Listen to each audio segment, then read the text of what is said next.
Full ECU pin identification. Wiring diagram and firing order. Don't miss the win pin secret. Cam sensor. Pinout diagram. Hall effect wiring for intake bank 1. Hall effect wiring for all other cam sensors. Ignition coils. The ignition coils feature an internal igniter. These can be wired directly to the ECU. Pinout diagram.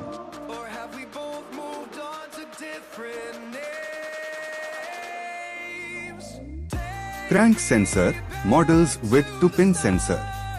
A reluctor crank position sensor is used on these models.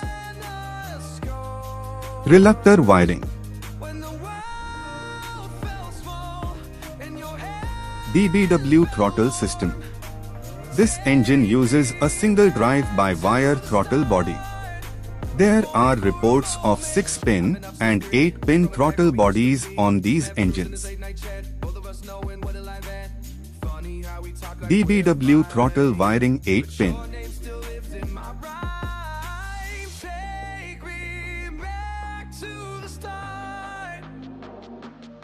DBW throttle wiring 6-pin.